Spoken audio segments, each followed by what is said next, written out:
नमस्कार। आज हम भारत की राष्ट्रीय सुरक्षा में आए एक बहुत बड़े बदलाव की पड़ताल करेंगे। ये कहानी है एक ऐसी सोच की जिसने भारत को खतरों का इंतजार करने वाले देश से खतरों के घर में घुसकर उन्हें खत्म करने वाला देश बना दिया।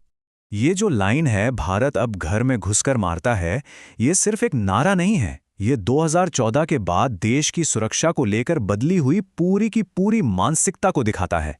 एक नई रणनीति जिसने दुश्मनों को जवाब देने का तरीका ही बदल दिया। तो इस बदलाव को ठीक से समझने के लिए पुराने और नए तरीके को आमने सामने रखकर देखना होगा। देखिए, पहले क्या था? एक डिफेंसिव तरीका, मतलब कोई हमला करे तो हम जवाब देंगे। इसमें अक्सर एक पॉलिटिकल झिझक भी शामिल रहती थी। और अब है प्रोएक्टिव अप्रोच, यानी खतरे को पहले ही भांपकर सटीक प्लानिंग के साथ उसे जड़ से खत्म कर दो, भले ही उसमें थोड़ा बहुत कैलकुलेटेड रिस्क लेना पड़े। तो चलिए थोड़ा पीछे चलते हैं और देखते हैं कि भारत की वो पुरानी रक्षात्मक सोच असल में कैसी थी। और इसे समझने के लिए कंधार विमान अपहरण से बेहतर कोई और उदाहरण हो ही नहीं सकता, जिसने हमारी कमजोरियों को पूरी दुनिया के सामने ला दिया था। वो अपहरण, वो एक राष्ट्रीय सदमे जैसा था। उसने हमारी उस रिएक्टिव पॉलिसी की पोल खोल दी, जहां हर फैसला अधूरा लग रहा था, हर कदम पर खतरा था और सरकार पर दबाव बढ़ता ही जा रहा था। उस वक्त एक हाईजैकर का ये ताना कि तुम्हें बचाने कोई नहीं आएगा, ये सिर्फ शब्द नहीं थे। ये उस लाचारी की भावना को दिखा रहा था जिसने एक ऐसा गहरा जख्म दिया जो आगे चलकर भारत की पॉलिसी को बदलने वाला था। कंधार जैसे हादसों से मिले सबक ने एक नई सोच को जन्म दिया, और इस सोच के जो आर्किटेक्ट थे वो थे अजीत डोभाल।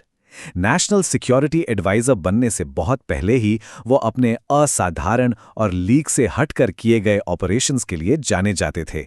मिजोरम में उन्होंने दिखाया कि लड़ाई हमेशा मैदान पर नहीं जीती जाती, कभी-कभी दिमाग से भी जीती जाती है।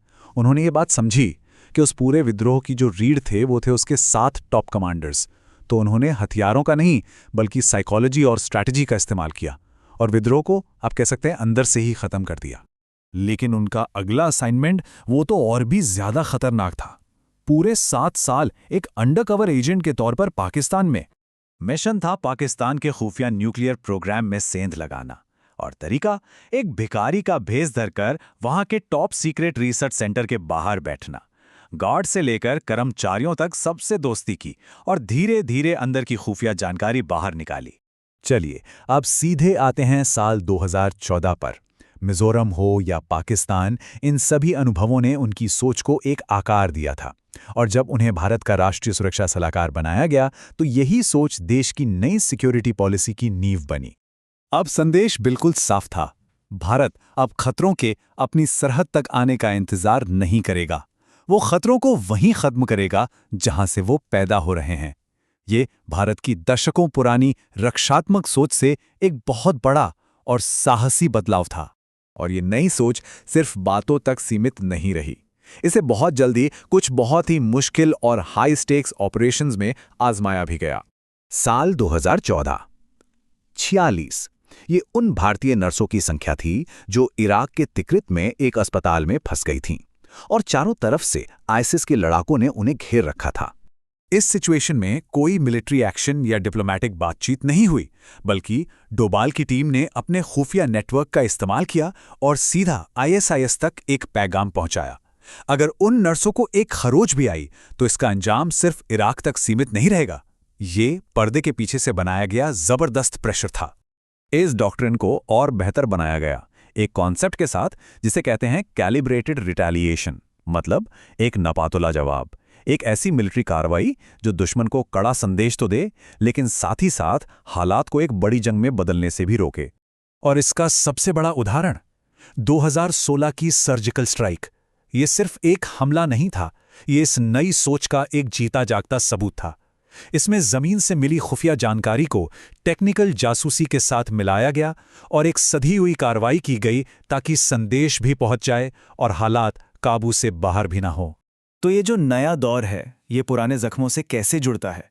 चलिए कहानी को पूरा करने के लिए वापस कंधार पर चलते हैं और देखते हैं कि इस नई सोच ने पुराने हिसाब को कैसे बराबर किया।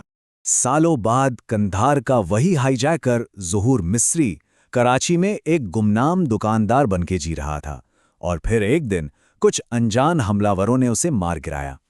उसका जो हश्र हुआ वो इस नई डॉक्ट्रिन का एक बहुत बड़ा सिंबल है। ये बताता है कि इस नई सोच की याददाश्त बहुत तेज है और ये हिसाब बराबर करना जानती है। तो इंतजार के खेल से निकलकर हमला करने के खेल तक का ये जो सफर है, इसने पूरे रीजन की सिक्योरिटी को एक नया आकार दिया है। पर यह एक बड़ा सवाल भी छोड़ जाता है। बदला लेने की इस प्रोएक्टिव और सटीक रणनीति पर बनी ये सिक्योरिटी डॉक्ट्रिन भविष्य में इस पूरे क्षेत्र को किस दिशा में ले जाएगी?